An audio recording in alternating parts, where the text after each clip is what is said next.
Hello दोस्तों। आज हम विशेष पिछड़ी जनजातियों में अपनी तीसरी जनजाति को कंप्लीट करेंगे, भारिया जनजाति को। तो स्टार्ट करते हैं। उससे पहले यदि मेरे चैनल को सब्सक्राइब नहीं किया है तो STDX लर्निंग को सब्सक्राइब कर लें और साथ ही मुझे इंस्टाग्राम, फेसबुक, ट्विटर पर फॉलो भी कर लें। तो चलिए अपनी जनजाति भारिया जनजाति को स्टार्ट करते हैं। सबसे पहले परिचय। भारिया मध्य प्रदेश की सर्वाधिक विशेष पिछड़ी जनजातियों में से एक है। भारिया गौड़ जनजाति की एक उपशाखा है। गौड़ों को ये अपना बड़ा भाई मानते हैं और राजा कर्णदेव को अपना पूर्वज मानते हैं। भार ढोने के कारण इनको क्या कहा गया है? इनको भारिया कहा गया है। और भार ढोने का जो कार्य है ये करते हैं, इसलिए इन्हें भारिया कहा गया है। साथ ही में इन्हें भूमिया नाम से भी जाना जाता है। यह द्राविडियन या कोलेरियन समूह की जनजाति है। उत्पत्ति की बात करें तो उत्पत्ति भगवान शंकर से इनकी मानी जाती है और रसेल और हीरालाल ने महाभारत युग का भी इन्हें बताया है।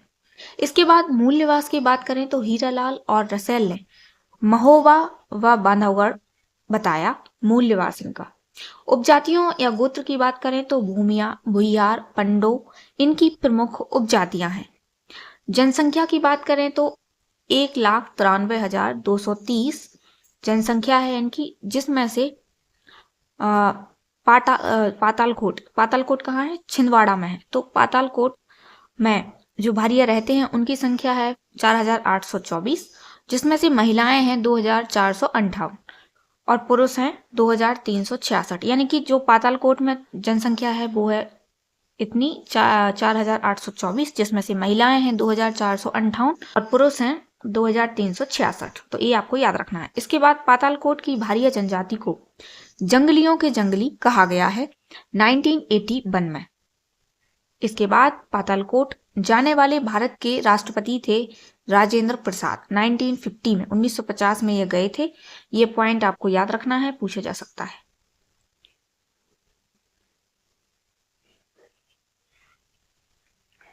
भौगोलिक विस्तार की हम बात करें तो जो भारिया जनजाति है वो जबलपुर और छिंदवाड़ा के पातालकोट में भारिया जनजाति सर्वाधिक देखने को मिलती है और ये अत्यंत पिछड़ी जनजाति इसे घोषित किया गया है।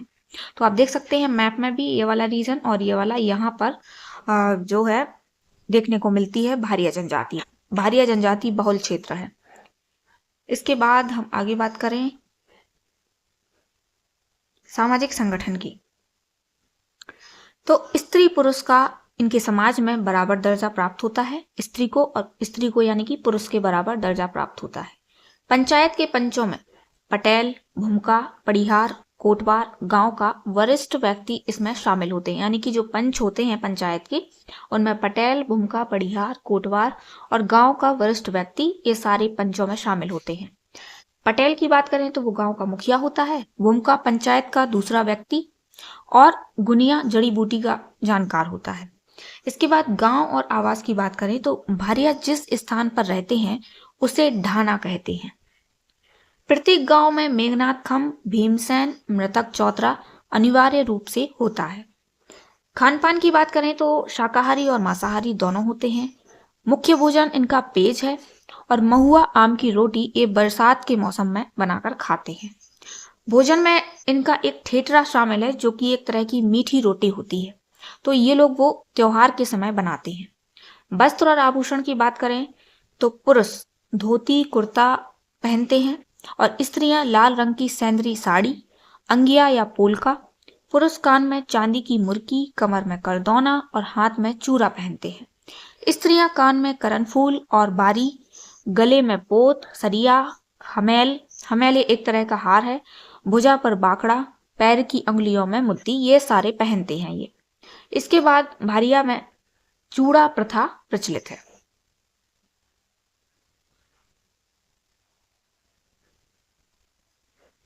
अब जन्म संस्कार की हम बात करें तो बच्चे का जो नामकरण है वो 6 माह बाद किया जाता है। बच्चे का जब जन्म होगा उससे 6 माह बाद किया जाता है और नामकरण उनकी बुआ करती है। इसके बाद मृत्यु संस्कार की बात करें तो मृत्यु के 3 दिन पश्चात मृतक को अन्न जल देना सीता पानी रस्म के साथ होता है। विवाह की बात करें तो बहु विवाह प्रथा प्रचलित है। व्यक्ति के जीवन में 3 विवाह होते हैं इनके यहाँ। सबसे पहले प्रथम विवाह की बात करें तो जब बच्चा 1 माह का हो जाता है। दूसरा विवाह जब वर वधू विवाह करते हैं वो वाला, और तीसरा मृत्यु के समय। तो इनमें 3 तरीके की विवाह है। इसके बाद मामा बुआ के लड़के लड़कियों में विवाह सर्वोच्चतम माना जाता है, और विवाह के समय मिदुआ नामक नृत्य किया जाता है। मिदुआ नामक, तो याद रख लेना, मिदुआ नामक नृत्य किया जाता है। इसके बाद दूसरी जाति में विवाह करने पर रोटी का दंड लगता है। इसके बाद 4 विवाह पद्धतियां हैं: मंगनी विवाह, लमसैना विवाह, राजी बाजी विवाह और विधवा विवाह। अब मैंने इनके डिटेल नहीं दिया है यहाँ पर, क्योंकि हम पिछली जनजातियों में भी समझ चुके हैं कि ये मंगनी विवाह में क्या होता है, लमसैना में क्या होता है। तो बार बार लिखने का कोई मतलब नहीं है, स्लाइड बढ़ जाती, इससे आप पिछली जनजातियों में है जो था मंगनी विवाह में वही होता है।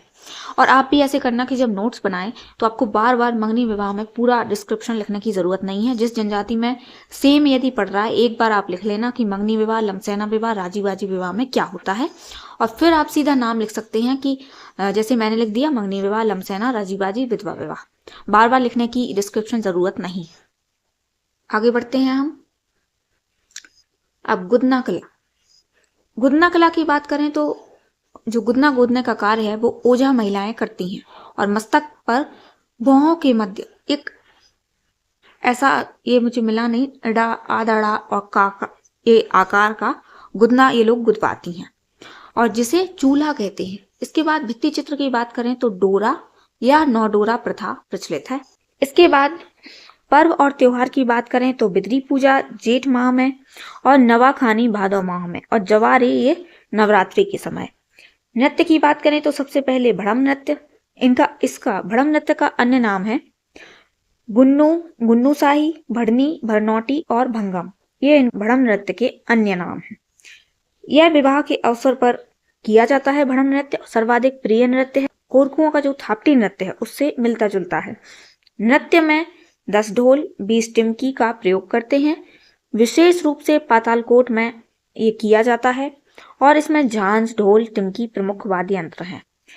शतम नृत्य की बात करें तो भारिया महिलाओं का यह नृत्य है, मंगनी विवाह के अवसर पर किया जाता है। इसके बाद कर्माशैला, तो सुआ की प्रथा है इसमें। भारिया अहिराई नृत्य भी इसे कहते हैं, और दिवाली के अवसर पर किया जाता है। गायन की बात करें तो उपजन, भावर, मंडवा, मटिया गीत, कर्मा, सुआ ये इनके गायन है। वाद्य यंत्र की बात करें तो ढोल, बांसुरी ये इनके वाद्य यंत्र हैं। भाषा बोली की बात करें तो भरनौटी, जो कि छिंदवाड़ा, सिवनी, नरसिंहपुर में बोली जाती है, और भरेयाटी है जो कि इंडो आर्यन भाषा है, और लिपि इसकी देवनागरी है।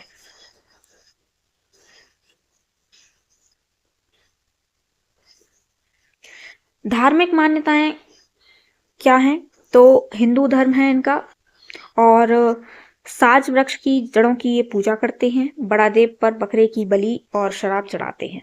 इसके बाद 3 प्रकार के पुरोहित हैं इनके यहाँ: भूमका, पड़िहार, देवचा। देवी देवता इनके बड़ा देव या बूढ़ा देव, जो कि ग्राम देवता हैं, जो साज वृक्ष में रहते हैं, और लाल मुर्गी चढ़ाई जाती है इनको। मुठवा बाबा की बात करें तो गांव के संकट ये दूर करते हैं। हरदुल पूजा, मुथुआ देवी, झिरिया माता और दूल्हा देव इनके, यानी कि ये इनके देवता हैं जो ये मानते हैं। मेघनाथ की ये पूजा करते हैं। इसके अलावा भीमसेन भी इनके देवता हैं। जादू टोना की बात करें तो भूमका, गुनिया ये जादू टोने का कार्य करते हैं, और पातालकोट को जड़ी बूटियों का स्वर्ग कहा जाता है। इसके बाद आर्थिक जीवन की बात करें तो कृषि जो ये लोग करते हैं उसे दहिया या डहिया बोला जाता है।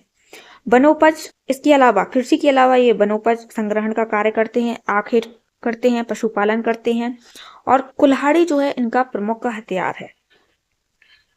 इसके अलावा अन्य तथ्य में देखें तो एक ही है युवा ग्रह। युवा ग्रह इनका रंगभंग है, लेकिन ये बहुत ही इंपॉर्टेंट है। अन्य जनजातियों के भी युवा ग्रह हैं। मैं लास्ट में जब सारी जनजातियां खत्म हो जाएंगी तो मैं सबके युवा ग्रह, उनके निवास स्थल को क्या बोलते हैं, कौन कौन से उनके देवता हैं, ये सारे मैं एक स्लाइड में करवा दूंगी। तो फिर भी आप याद रखें कि भारिया जनजाति का जो युवा ग्रह है उसे रंगभंग बोला जाता है। तो आज हमने बात की विशेष पिछड़ी जनजातियों में अपनी तीसरी जनजाति भारिया जनजाति। और चैनल को सब्सक्राइब कर लेना। लगभग जनजातियां खत्म होने वाली हैं, इसके बाद हम अपने नेक्स्ट टॉपिक पर आ जाएंगे। तो ज़्यादा से ज़्यादा वीडियो को शेयर करना है, वीडियो को लाइक करना है और चैनल को सब्सक्राइब भी कर लेना है। तो आज के लिए बस इतना ही। Thank you.